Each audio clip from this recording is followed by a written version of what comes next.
Mikaela doesn't really need any introduction, but I'll give her a brief one anyway.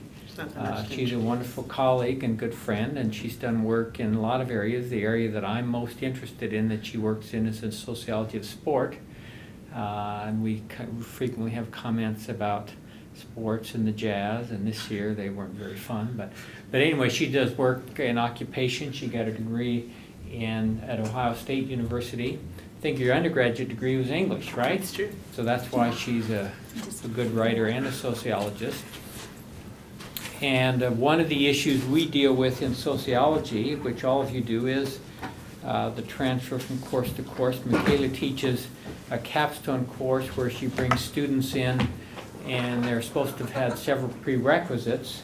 And the question is, are they able to use those things that they learned in those other courses in her course? So I think that's at the core of what she's doing. So I'm pleased to introduce Mikaela Dufur. Thank you, Mikaela.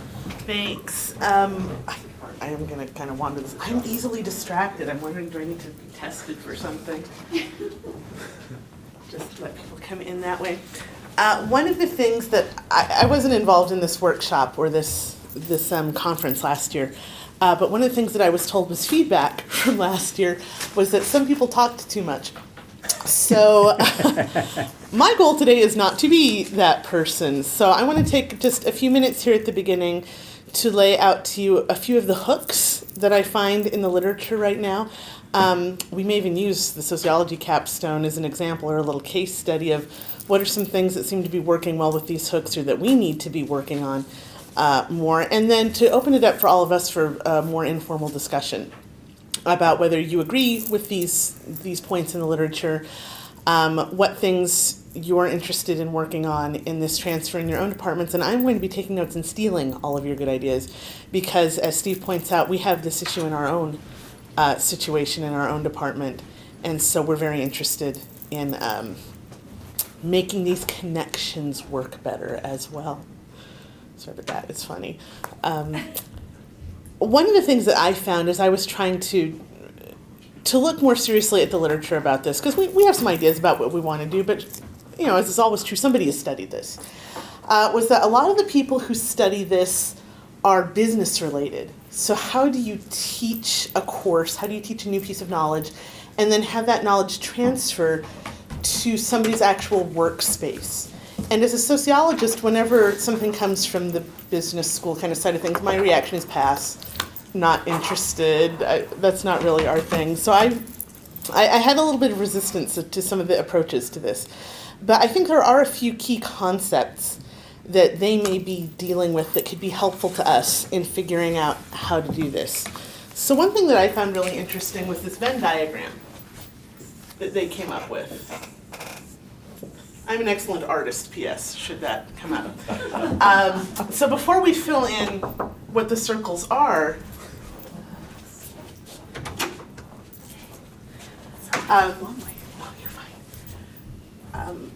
obviously their argument is that the actual knowledge transfer is going to take place in this intersection of the three items. But I found two things about this Venn diagram really interesting. One of them was the actual circles that we'll talk about in a second, but the other was my approach to those circles. I felt quite good about the circles I had control over. I felt less good about the circles I didn't feel like I had control over, and I think there's an important question about how much control I actually have over the circles. So one of these is the means of transfer. And in our setting, that would be issues like, how is the course set up? What kind of linkages have you formally put across courses to help this knowledge? They talk a lot about bridges between courses or bridges between settings. How have you dealt with the means? What kind of bridges do you have in place? One is the argument that you're providing better knowledge. What's the point of transferring something that's not useful?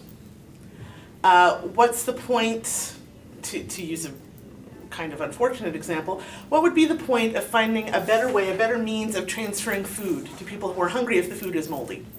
Why bother? So making the argument that we have better knowledge. The third circle is the willingness or ability of the recipient to transfer. So how much buy-in do you have from the people you're trying to work with and the people you're trying to persuade? So you can see where my approach to the circles divided these into things I had control over and things I don't have control over. So to be a little bit arrogant, I buy right into the idea that I've got better knowledge. For one reason, I have letters after my name. So that's got to be a sign that I have better knowledge than what these students are already dealing with. Done, check mark, easy. The quality of the means of transfer. I don't know that we've got our system perfectly set up yet, but we're trying to put mechanisms in place to improve the quality of the means of transfer. And I think most of us do that within our own courses. We're forever tinkering. We're forever trying to improve, put in new mechanisms, make new changes. But because we're talking about transfer from course to course, and in our department, because it's this vertical integration of previous courses leading to a capstone, we're trying to put in mechanisms like having the instructors of all of those courses meet together so that our means of transfer improve. So I'm thinking we're doing great. If I have control over both of these and feel like I'm doing great in both of these, any failure of this knowledge to transfer must fall here. And it's very easy for me to say, if those students were just more willing to dig in and get the job done, then this would work because I've got my circles covered. The absence comes from this side. Sometimes, and probably more with specific students, my response might be, if this student were just smarter, I've laid out all the material. This is on them. There's something that they haven't picked up. But I wonder if it might be instructive to look at this from the student perspective rather than my perspective. And if I might find that the other circles might have some weaknesses in them rather than just students being unwilling or unable to carry things over from spot to spot. I'm going to grab my paper here so I don't leave out any of them. So if we look at it from the student perspective, and if we make an assumption, operate from kind of an underlying assumption that students would say, I am willing. We get told all the time that our students are really smart. So I'll even buy, for the purposes of our discussion, into the idea that they're able to make these transfers. What might the students ask about the other two circles? So one thing that they might ask is, what about the means of transfer? How about the courses themselves? We may have to do some probing among students. I know when I've asked, what do you want? How can we make this better? What are things that you're interested in? When you first ask, they're not very good at asking that question. Even if they feel like they want something more, they aren't very good about identifying what that might be. But one thing that might come up here that we'll talk about more in a few minutes is the idea of membranes or boundaries. Faculty tend to look at this transfer from course to course as something that should have very permeable boundaries. This is information that should stick to you as a student, and it should permeate these boundaries between courses. Whereas students, from the opposite perspective, view knowledge as something that sticks to the course rather than to themselves. And so as you pass through the boundary, you shed the knowledge or information behind you. I've toyed with the idea of not giving midterms in my classes because students flush their brains afterwards. So they view the knowledge as attached to the test at this point, and it's not something that attaches to them. So if we haven't organized our means of transfer to take into account student concepts like that the barrier is between courses, not on them, then we won't be giving them a means of transfer that they find useful. Better knowledge. This one hurts my feelings a little bit, to be quite honest, but have we made a persuasive case to the students that we're providing them with better knowledge? If it's moldy food, why do they care? Now, I'd like to think we're doing a pretty good job on that, and I'd like to think that even the letters after my name should be more persuasive to them than actually they are. I'm really curious about one of our other breakout sessions going on right now about encouraging women. I do think that female faculty may have to pound some of their credentials more often in order to claim that they have better knowledge. But I think there are also some disconnects that we don't see from the faculty side of it that we could make a more persuasive argument concerning. So the main session that we just came from gave a good example of that. If we aren't explicitly, if we are so soaked in the idea of how we have connected the gospel to our own disciplines or to our own inquiries that we never explicitly say it seems obvious to us. We miss the fact that it's not obvious to other people. So we may have to make more persuasive cases that we have better knowledge in order to get this kind of Venn diagram in place.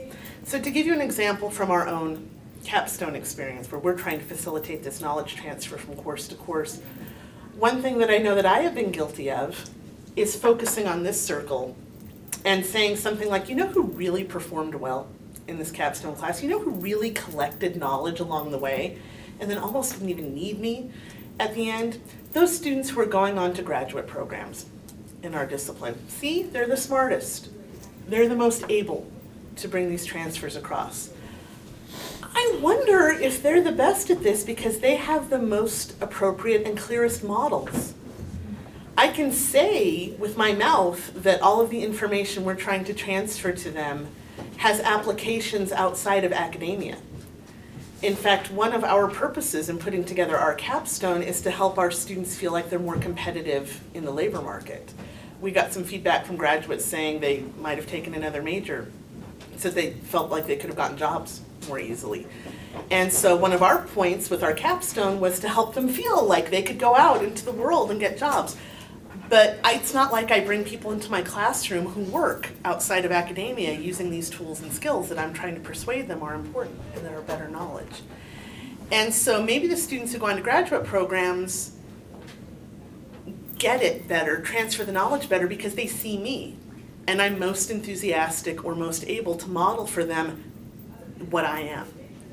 And so we may have to persuade our students that we're giving them better knowledge more thoroughly, make a more persuasive case, not just by telling them that we think these skills transfer into the real world and so they should be willing and work harder to transfer them, but by actually showing them that. Just one example of making a more persuasive case. So there are a couple of things, or a few little kind of overarching things that people have suggested that we might try in order to facilitate all three components of this better. And I kind of just wanted to throw them up on the board and then toss the discussion open to all of us to talk about how best to facilitate these solutions. If you've tried some practical solutions in your own courses or in your own departments, like I said earlier, I will be taking notes so I can steal all of your good ideas as we try to do the same thing. So one of the things that's suggested is to recognize this process as an inherently social process. Again, this comes back to maybe reconfiguring our ideas about the willingness or ability component of this. Why doesn't that student understand how important this is? Why doesn't that student buy in to this transfer? When we ask the question that way, we ignore that it's an inherently social process to transfer this knowledge. And there's a relationship not just between the instructor and the student, but among the students. So one thing that might be helpful is kind of a cohort effect. This won't work for every program perhaps, but certainly in programs that are trying this more vertical integration kind of approach, having something like unto a cohort moving through the process together might help us, that's the word I'm looking for, exploit the inherently social nature of this transfer. Another is looking at questions of tacit or explicit statements. In sociology, we might talk about latent and manifest functions as part of this as well. One of the arguments that's made, and I'm sure that I'm very guilty of this, is that this transfer is often a tacit concept. We all know that stuff that they learn early on in their academic careers are things that they're going to need later in their academic careers. I'm always a touch hurt if they go immediately sell their book back. Obviously they're going to need this. I can't imagine why they won't want it 20 years from now, but certainly they're going to need it next year. Why would they go sell it back? This may be a symptom of the fact that we are not sharing information well enough about their need to transfer these things. it's somewhat what we just talked about in the large session. Again, if we feel like it's obvious that we bring a spiritual component to the secular exploration of our disciplines, it may not be obvious to the students. We may need to be very explicit about our discussion of that and invite them into that world with us instead of just assuming that they can walk into that world. The same thing is true with this knowledge transfer. We may need to be very explicit about the fact that we expect this of them and about the benefits that they get from it. One thing I wanted to toss in really quickly, I don't want to belabor this myself. Some of you may have things to say about it. I think we should know that this privileges certain kinds of information. So I'm sure we've all experienced in class, is this going to be on the test? And if you answer that question either direction, you either privilege information that they decide is important or you deprivilege information that they then determine isn't important based on the rewards that they get from it. I do think there is somewhat of a risk of making these explicit. This is something you're going to need in the next 2 classes, does privilege that information compared to information you don't tie that kind of explicit transfer issue to. So it's something that we might want to talk about in a few minutes.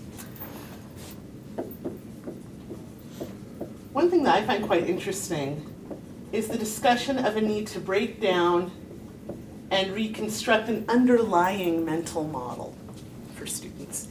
So one example of this is the mental model we just talked about of knowledge attaches to a course, not to you as the student. How do we break down that kind of underlying mental model of what knowledge is for? One thing that I think is quite interesting in looking at the literature on this is the idea that people often are very good at using information that we associate with being academic until you tell them it's academic. So for example, people are good at leaving a tip or figuring out what 30% off means in a sale. But when you tell them this is a math problem, they suddenly become unable to do the same exact function. And so this underlying mental model of math is hard, I don't like it, blocks them from transferring skills in different places. So we may need to break down and then rebuild some underlying mental models that our students have. This might include starting earlier. I can tell you with our capstone, we've talked about starting at 300 level courses that are methodological and moving them up to 400 level courses. We may need to start in intro courses talking about how we think about questions, adding that material to other basic material. So breaking down that underlying mental model, being more persuasive.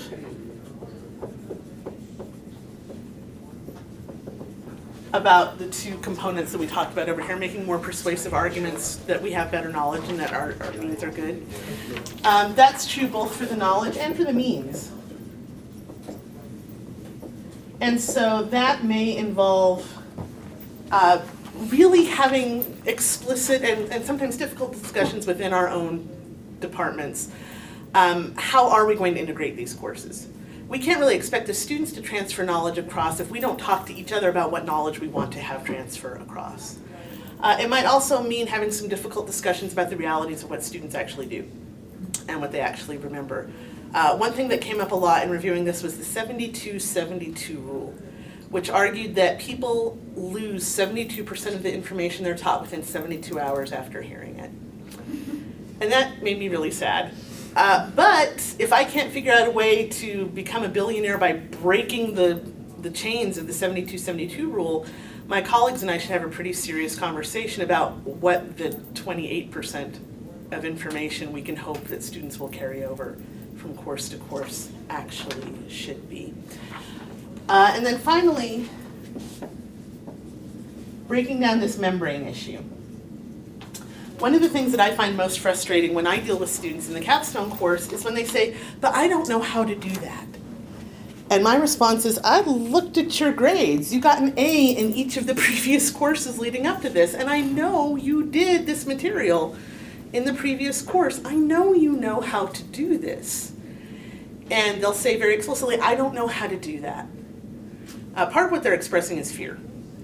I tend to attribute it to laziness or a lack of desire or something like that. But from the student perspective, it may be these membranes. You haven't shown me how to do that in this classroom. I did it 54 times in my previous semester, but you haven't shown me how in this classroom. There are a couple of approaches to that. One is showing them how in this classroom, but the other is somehow breaking down the membranes, which may again play into these underlying mental models. So my question for you now, in the time that we have left, and we have about a half an hour, how should we do this? What should we do? I might take notes on my own paper, but I can write them down here as well. What ideas do you have about being more explicit in explaining to students why this is the use of then? What ideas do you have about being more persuasive that you actually have useful knowledge for them, that your course isn't just a hoop, or that your sequence isn't just a hoop? Yeah. I teach one class in world politics in the political science department. And often world politics is called international relations. But if it's called international relations, the business students and the engineers and the life science students come to the class with a preconception. So I try to talk about world politics, how it affects their world. I explicitly show them the syllabus, how this is applicable in a variety of different formats. And I try to let them know that what we talk about in world politics may not align with their major, but it will help them be a better mom or dad when explaining the world to their kids. I have no idea whether that's successful, but it's just what I do. That is a fantastic point. An example, language, we have a similar problem in our department with a course called Multicultural America, which counts for the global awareness GE, so we draw from all over the campus. And one thing that we find over and over is that students complain that they thought it was going to be Christmas around the world. Multicultural America, I thought I'd find out how Jewish people celebrate Christmas. That was literally a comment somebody got, yeah. When in fact it's talking about racism and things like that. So there's a real mismatch between the language that names the class and the expectations that that gives the students. And you identify two important layers of this. One, a more systemic layer. In our case, does this class just need to be renamed and change these expectations? When the systemic layer has not been addressed, all of the effort and all of the responsibility for the language issues here is going to fall on the individual faculty member, who has to put all kinds of stuff in the syllabus, who has to do all kind of disclaimers to match up, to undo the damage of the language that's been done at the systemic level so that they can manage their classroom and manage the students. So I'd love to see us address that kind of thing at both levels. Obviously, faculty are going to have to be careful and make good choices about language in their own syllabus, in their own writing, in their own speaking, but can we get systems to try to address these problems too? Language is a great point. If we're trying to be explicit, mostly what we'll use is language. If we do it badly, it's going to cause us more problems. There were a couple of other hands. One of the things that I am learning is that in our efforts to give students better knowledge, sometimes we bash what they've already learned. So no wonder they don't have a good willingness to transfer. And the example, of course, in my field is the 5-paragraph essay that they learn in high school. And you know, you won't see any scholarly papers ever that are written in the 5-paragraph essay. So the tendency is to say that's a bad way to write.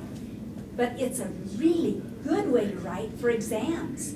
It's really good on any of the national ones. So rather than bashing and saying, you know, forget everything you've learned, help them understand, have an actual conversation about that in class. Now, you've used this genre in high school successfully. Although scholars don't use that, we use this method.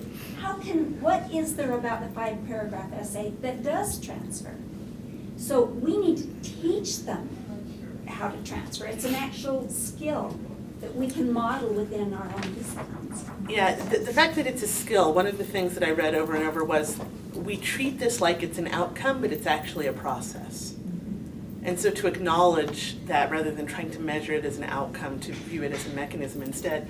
You point out a couple of things here that I think link into our kind of overarching ideas here. Being explicit about I think of a pyramid kind of thing, of these foundations. So you learned the 5-paragraph essay. You may still use that occasionally in college. It's a building block to what you have now. You don't have to discard it. one thing that does is help break down membranes. I'm not asking you to throw away previous things you did because it was attached to that time of your life. Carry it forward across membrane and then we'll build on it together. But it may require us to be very explicit about those shifting, that moving up the pyramid. Another issue is being positive about that. I hadn't really thought about that, and I wonder how guilty I am of that. But aren't you going to build up the membranes more thoroughly by saying, oh, that old stuff you did is stupid. Now let me teach you something new. Why shouldn't they expect that the next class is going to say the same thing about you? So it both builds up the membranes, and as you point out, it suggests to them that there's no such thing as better knowledge. Everything I learned can just be discarded at the next step, so there's no reason for me to transfer something over. Those are great points. Other ideas, other thoughts? I have one, I'm not sure this, whatever, anyway. In a 100 level course where you're squirting them with a fire hose. Right. But the idea is it's a 100 level course, so there should be very basic information. But to someone that's taking this course outside of their major, they're different. And so they struggle, how can I work with the out of my major, but I want to learn this, and it's all new knowledge. I'm not transferring to you anything that I've been studying here for the last 3 years. I just took your course, 100 level course, and they struggle. And so they get a poor grade. Well, I thought this was a 100 level course, or I'm a senior, I should be, and they're not, and they're frustrated that they don't have. And it's hard for me not to say, so you say you're a senior. I would have expected you to do better too. Some are bad students, that's what's even worse. When really they're non-sequenced. Right. So again, I think we have 2 layers here, a systemic layer. I would love to see, and this is pipe dream for me, I would love to see 100 level classes limited to freshmen. Why is a grad student coming? I'm interested, congratulations, go read a book. Because I think it causes problems for the freshmen in there as well when you're trying to hit all of these layers at once. But that's a systemic problem that you and I probably can't solve. So what is the individual faculty member supposed to do about that? That also brings in the question of majors versus non-majors, because if somebody's taking it as a senior, they're a non-major, where you're trying to set up a course that can allow for knowledge transfer. That's part of the responsibility and some of the discussion that we all need to have in our own departments about how we align these things. So then what do you do about somebody who's not trying to transfer it to the next step? Might be transferring it out rather than up. So I have to admit, I don't teach intros, so help me out, folks, what can we do? It occurs to me to come at this question from another angle. I've taught, it's been some years, but I've taught thousands of students in a 100 level course, which was American Heritage, where you get lots of seniors and you get lots of this phenomenon. This should be easy. Well, of course, it's always shocking. How could it be any simpler? I mean, we've made it embarrassingly simple and reduced it to bullet points. And then you still get this reaction, I'm a senior, I'm smart, I'm getting A's in this major. That's always a great disappointment to teacher and student. But I wonder if we take it from the aspect of whether, is there something we're doing in the majors that is making general education harder and not easier, or making the students less and not more open to other topics? Just a question. It's a really interesting question, like both of your points. When we say general education, are we then, to come at it from the other angle, are we putting too much pressure on it to be the beginning of knowledge transfer for the major? Isn't it supposed to be general? I don't know, that's an interesting question. We get Lance and then Shirley. This kind of goes along with this. My wife is just finishing a degree in nursing, and she was commenting to her friends that I remember everything that I learned, that I read, which isn't true.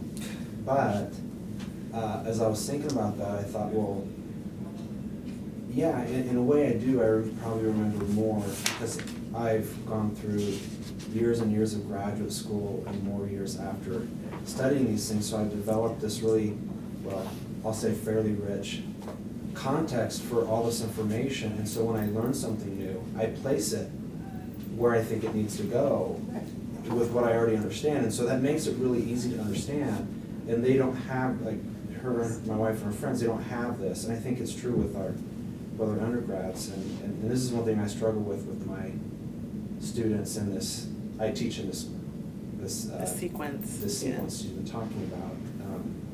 And what I know is so, in the context that I know it in, is so drastically different than what they know it in. And I think one thing I've done is I've failed to understand that.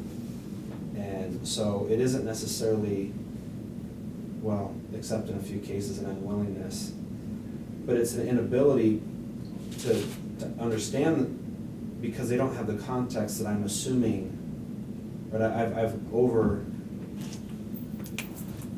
I don't know the right way to say it, but I've overestimated their ability,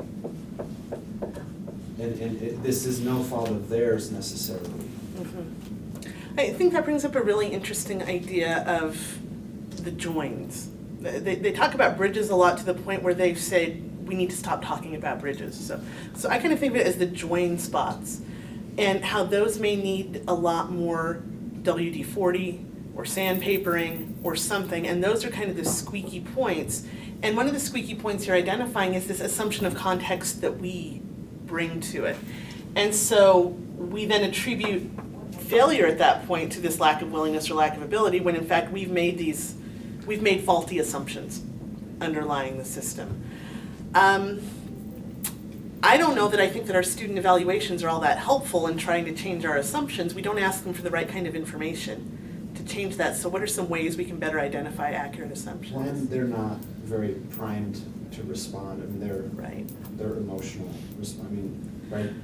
And I think necessarily at they least, can't respond in the way that we need them to. I think in at least some settings we're starting to teach them not to as well. I know there are at least some departments who are saying, tell your students that these will be used against you, even if they're giving constructive criticism, so please don't.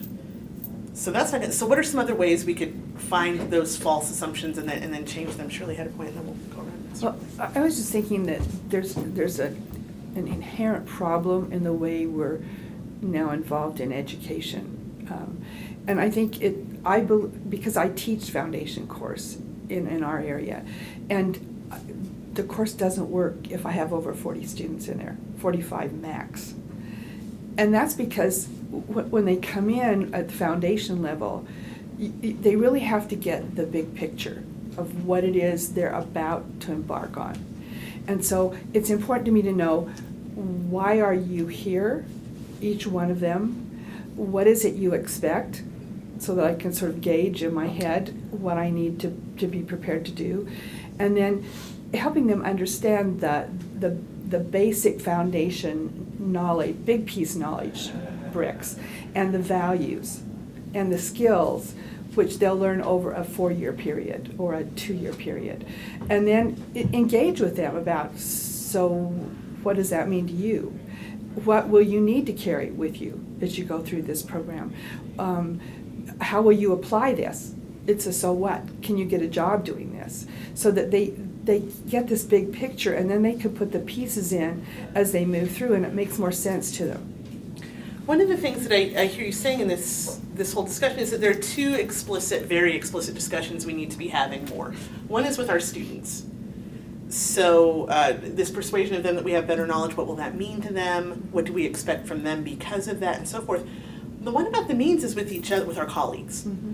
And so it's really easy for me, who teaches a capstone class, to say, maybe we need to deal with this underlying mental model. Maybe we need to add something to intro about how we address science. And the person teaching intro is like, are you kidding me?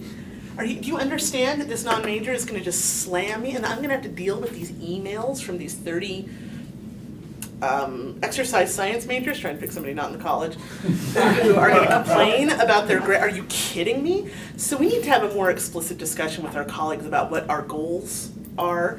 Not that the integration itself is the goal, but what the actual goals are that this knowledge transfer and integration can lead us to, and then where the appropriate join spots are for that. I just wanted to pick up on this last comment. It seems that a lot of this has to do with communicating effectively with an audience.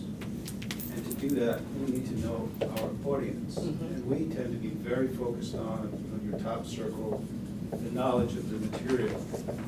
of our discipline, or, you know, the part of it that's comprised in a single course. But we often know very little about where they're coming from, where they are now, and where they're going, okay? Not just in the eternal sense, but in the sense of, you know, their relationship to the particular course that we're teaching. Why are you taking this course, okay? And what do you hope to get out of it? And what assumptions and misunderstandings do you come with, which sometimes we can pick up on and use that to actually connect with, well, the course is really about this. But I think that we have very little means, frankly, of doing that, and very little willingness, and then we fall into the trap at the bottom and we just say, Yeah. you know, they're unable, they're unwilling, but we don't even know what they are willing to do. Right. Why are they taking this? What are they able to do? Where are they coming from and going? I think it's so interesting to me that you use the know your audience, because I know I use that in teaching the writing component of my courses, and yet I'm apparently perfectly happy to discard it when it's my responsibility to do that. So that's something I really need to think about. I think you really hit on a systemic problem there that I'd like to see us all, and I mean us being the college, invest more in. It's probably going to take some cost. It's probably going to take some investment for us to be willing to put in some means. I'm going to have to ditch a day of content in order to ask you these kinds of questions, but it's my precious content. Am I going to be rewarded in any way by the college or the university for this investment? Probably not. Are there ways that we could create rewards for those investments that would make it worthwhile to get to know our audience better and therefore transfer this knowledge better? Sorry, go ahead. I actually had a couple of comments. One of those is the very first question I wrote down here was whether or not the students see the relevance of how this information fits into the big picture. If they don't see that it's relevant, they'll lose it the minute they walk out the door. If it's not on the test, or if it's not relevant for their future life. So I'm always trying to say, this is future life, this is how this is relevant, and always trying to draw parallels. The other point I wanted to make is one about language. Because when you're dealing with a 100 level course, and I have to admit, I haven't ever taught one. I taught graduate students, and now I'm just barely starting to teach undergraduates. But it seems to me that the process of a discipline is the process of learning a specialized language. And we as faculty are comfortable with that specialized language. And we're trying to get the students who are in that major to learn that specialized language. And it's gotta be awfully frustrating when people come in who have no idea what that specialized language is. So I think maybe if we're more explicit, this is specialized language, this is what this particular phrase means in our discipline. This is a language we are learning here. Maybe that would help them. I think that's a great idea, both for us to be more explicit and for us to take that on as a responsibility. I wrote hola up there because we just maxed out my Spanish. That is all I know.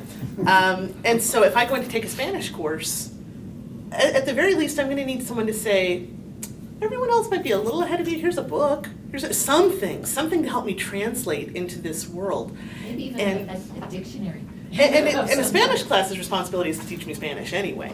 And so the question of how much more of our foundational classes are to do that, but to address that explicitly, and I like when you talk about that.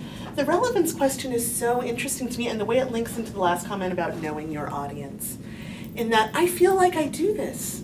I feel like I spend loads of time telling them how much this is going to change their lives.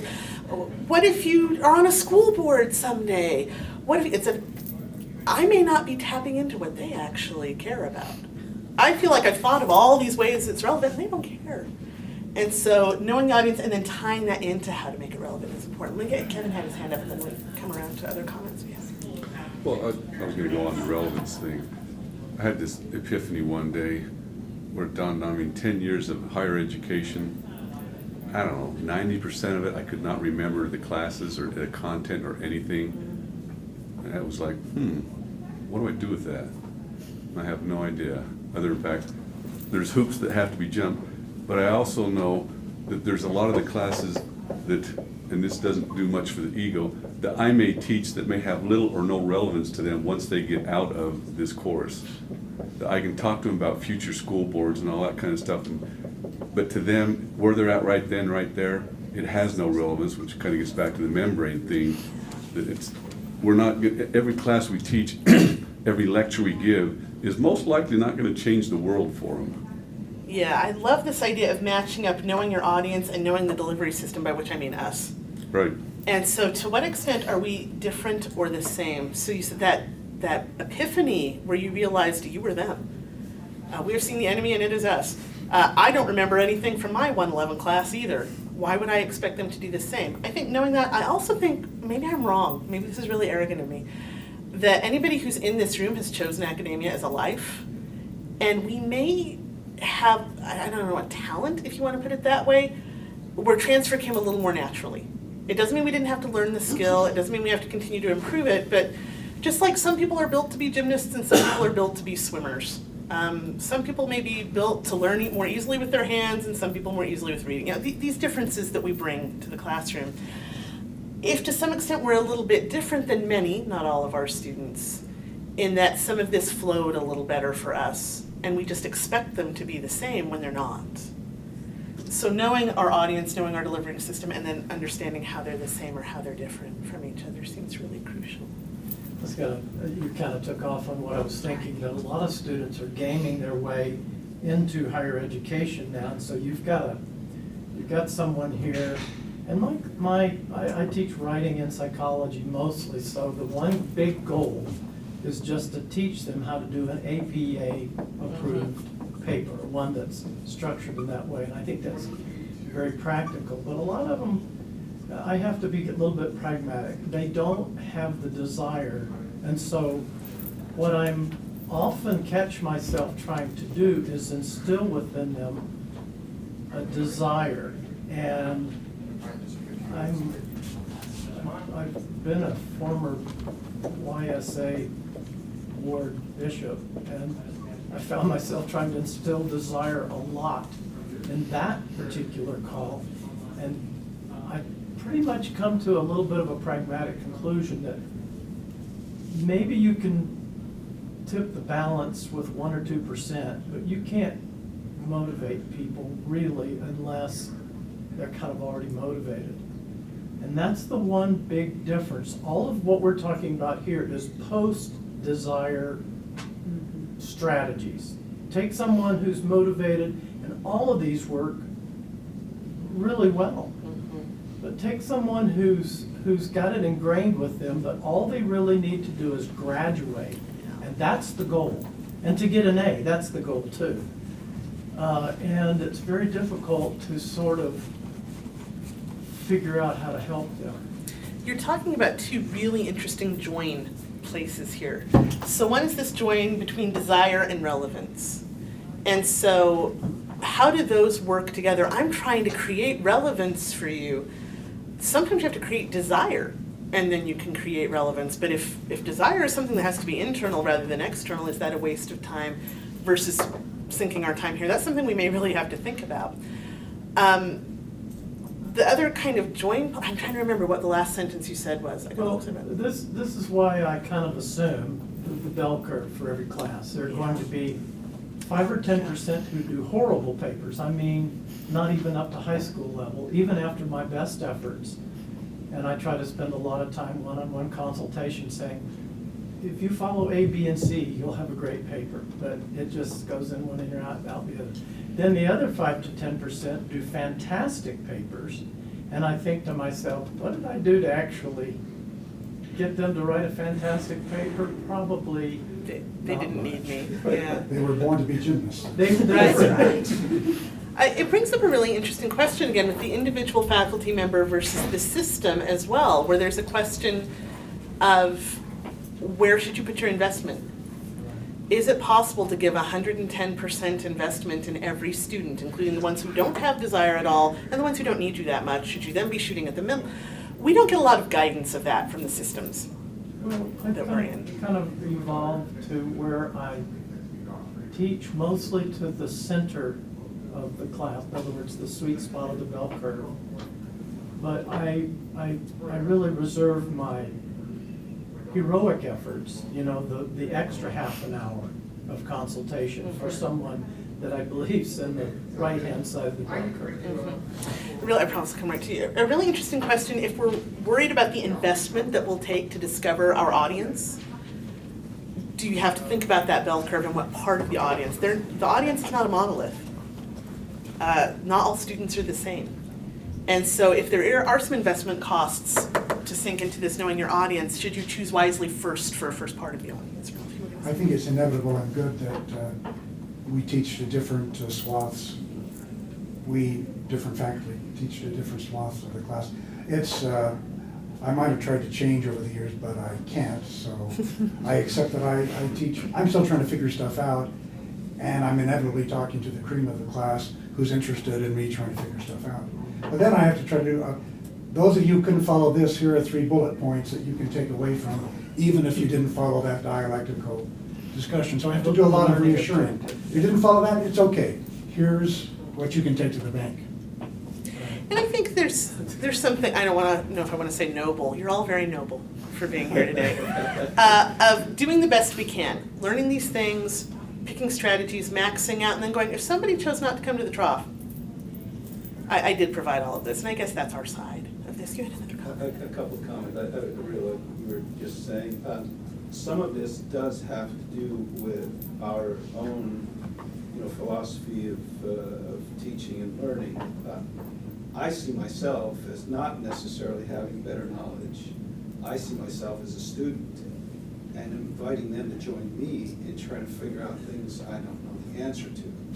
And that puts a different spin on the whole process. But the other problem here is, on the one hand, it's easy to blame them for not being willing and able.